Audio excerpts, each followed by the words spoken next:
Welcome to MindStrong Coaches. My name is Rachel and I'm the CEO of MindStrong Fitness, a multi-six-figure, soon-to-be seven-figure, purely online coaching business that I grew 400% in under 8 months. And the purpose of this content is to teach you to do the exact same thing, but in much less time.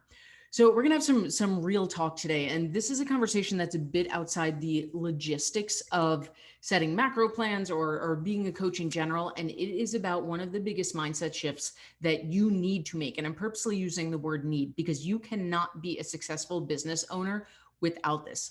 And what we're talking about is your money mindset. Now, there's money mindset is an interesting conversation because a lot of this isn't even about what we truly believe. It's about how we were raised, right? If you were raised in a wealthy family where money was abundant, you tend to believe that that is capital T truth, right? You believe that money comes to you and money is energy and money flows and all those things.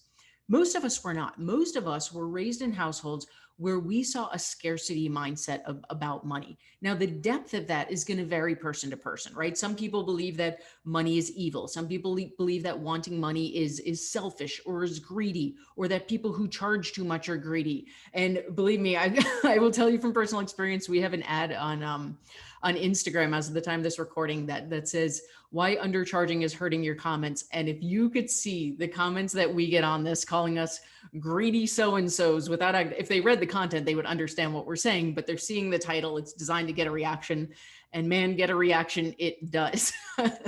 I say all that to say, there is work to do around your money mindset. And as a business owner, especially as an entrepreneur, this is some of the most important work that you must do if you want your business to grow. And there's a few reasons for that. And we're going to dig into each of them today. Number one is that if you want your business to grow, you are going to have to get comfortable spending more money than you would otherwise choose. And I will tell you from experience, we've done episodes on this and something we'll talk about more.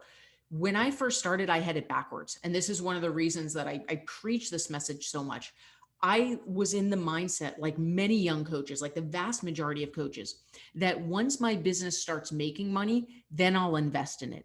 And if I could go back in time, I would completely flip that.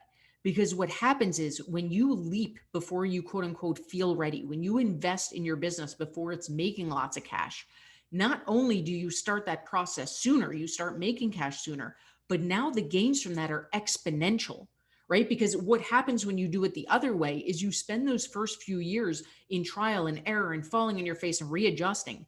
And not only does that wind up costing you more money, but when you finally wake up and decide to invest in yourself, now you have to undo a lot of that. In an earlier episode, I shared the story of the difference between when we started Ignite, our signature 12-week program for clients, and the difference between when we started the branch for coaches. I had to pay a coach $12,000 just for an automation audit to undo everything we had done in a way that I wouldn't do it anymore in Ignite. Whereas with coaches, we could set ourselves up for success. Now, when I started my business, it was barely making 12 grand a year. So I didn't have that cash to invest. But if I could go back in time, true statement, I would have taken it out of my own savings. I would have made credit card payments. I would have done what I had to do to set myself up for success. Because what happened, if we want to talk very logistically, is once we started doing those things, our business scaled to such a degree that $12,000 was a drop in the bucket, right? If I had put that $12,000 on a 0% credit card and given myself a year to pay it off, I could have paid it off in a month and had my systems in place where by year one, we would have been earning $30,000, $40,000, $50,000. And, by year four, we would have been at 100,000, whatever, a million, whatever it is. The growth from it is exponential. But that's very counterintuitive, right? Most people think, well, once my business starts making money, then I'll invest in it. And one of the scariest but most important decisions we can make as coaches is to invest before we feel ready. Now, the other part of this is that a lot of these numbers can feel scary, right? I remember when I first started, the first business coach I ever hired was like $3,000. And that seemed like a tremendous amount of money. Now, if a coach told me they were $3,000, I wouldn't look at them twice because they're not going to get me the results that I need, because no coach that knows their worth is only going to charge me $3,000. Now, when I see a high price tag, it might scare me, but it piques my interest because they know their worth. Doesn't always mean they know what they're talking about, but there's a much better chance that they're going to get me the results I want. Obviously, we still do our due diligence. As a business owner, part of this is understanding that when we see those higher ticket items, when we see that thing that we know will grow our business, but that feels scary, that those are the moments we have to get comfortable leaping, right? And we can take this conversation one step further.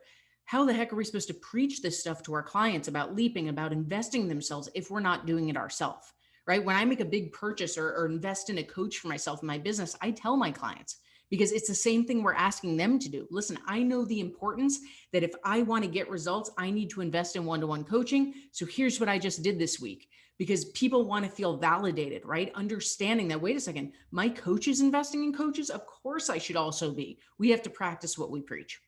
Now, the second part of this money mindset comes down to our pricing. And we've done a whole episode on this and we'll continue to talk more about it.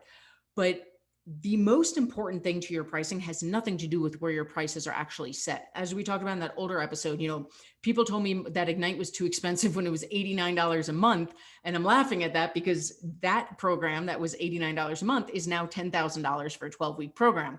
So of course people tell me it's too expensive now, but they were telling me back then too. It has nothing to do with the price. One of the most important parts of setting your pricing is your core belief in what you're charging. This is not something you can fake. This is something you have to do the money mindset work around, right? I know that what I teach people to do will transform their life in more ways than just nutrition. We always joke with our clients, like, you guys think you're coming here to lose a couple pounds, buckle in, because we know that when they start stepping into their power, when they start taking control, that's going to show up in their relationships. That's going to show up in their careers. We watch hundreds and thousands of women transform their marriages, get promotions in their careers, and we know it's coming, but they don't. So to me, is this program like a one-to-one coaching? It doesn't have to be one-to-one coaching with me. Is the one, as of the time of this recording, is $10,000. Our Ignite program is not $10,000, but is that worth a few $1,000s? That is not a question. Right? If I can give you that for $100,000, that's still worth it. So $10,000 is a bargain, right? Let's say our Ignite program is $2,500. I'm just making this up right now. Is $2,500 worth the fact that you are going to transform not only your body physically, your body energetically, but your relationships at home? You're going to get a promotion in your job potentially because of this confidence you're walking around with. Hell, you're going to earn that back in the promotion itself. Absolutely. I know this stuff because I've lived it and breathed it and done the work around it. So I can sit there and say to someone, hey, if you want to join Ignite, here's the price. If you want to work one-to-one with me, here's the price. And you're getting a deal. And those are not words. That is my core truth, right? If someone believes that $89 is too expensive for my program, I love you. Here's a little self-paced thing you can do, but you're not the client for me. And again, we've talked way more about why that's important from a business perspective and from your client's perspective.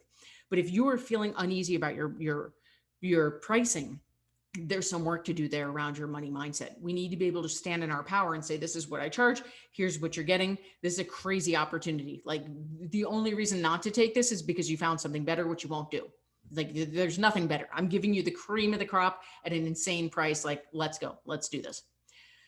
And the last thing is kind of how we started this conversation. If deep down, and again, this is not your fault. And if there was a fault behind this, but if you understand what beliefs are just, I'm going to make a statement. I'm going to repeat it. A belief is just a thought that you have played on repeat until you believe it is truth. I'm going to say that again. A belief is just a thought that you've played on repeat until you believe it is truth. So 30-second neuroscience lesson. Whenever we learn a new skill or think a new thought or do a new action, what happens in our brain is that a neural connection is formed. Every time that thought is repeated or the action is repeated, there's a stuff called myelin that it acts like cement and it coats that neural connection. This is how habits are formed. So right now, if you're 40 years old and starting from the age of 3, you heard your parents or your grandparents, your aunts, your uncles talking about how money is the root of all evil, that people who are rich are selfish, that charging lots of money is greedy. This is literally wired in your brain, right? It's not that you're damaged because you have limiting beliefs about money. It's that your brain is literally wired that way. We can't do anything about changing the past, but it is 1,000% up to you. And it is a must as a coach to do the mindset work to start rewiring your brain. Because the reality is, in this business, if you want to serve more people, if you sit there and say, Rachel, my goal as a coach is to help as many people as possible transform their lives, my answer is absolutely, us too. And the way you do that is by charging what you're worth. Right? We've talked about in an earlier episode, people need to feel the sting to take this seriously. If they are not sacrificing to make this happen, they're not going to put the work in most cases. That's not always the case. That is the vast majority of the time.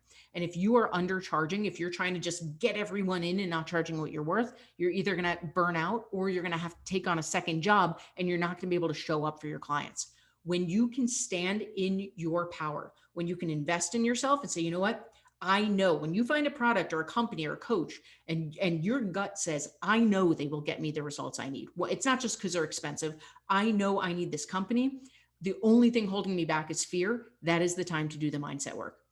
If you're feeling uneasy about your pricing, if you're not able to stand in your power and say, this is what I'm charging, this is the deal of the year, we doing it or not?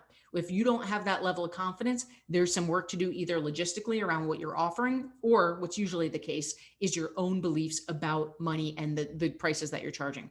And then bigger picture, third thing, and this kind of is all encompassing, is that if you grew up in a place where money was selfish or money was evil or money makes you greedy, this is the work to do. Because the reality is, is you being poor, is you being broke, is you struggling, is that in any way serving mankind? Right? People say, well, they're starving children in Africa. Awesome. I would love to have a ton of money where I can write them a crazy check, or that I could take a trip there and help them out. But me being poor is not making any money go to them. Me struggling is only holding me back from how many clients I can serve.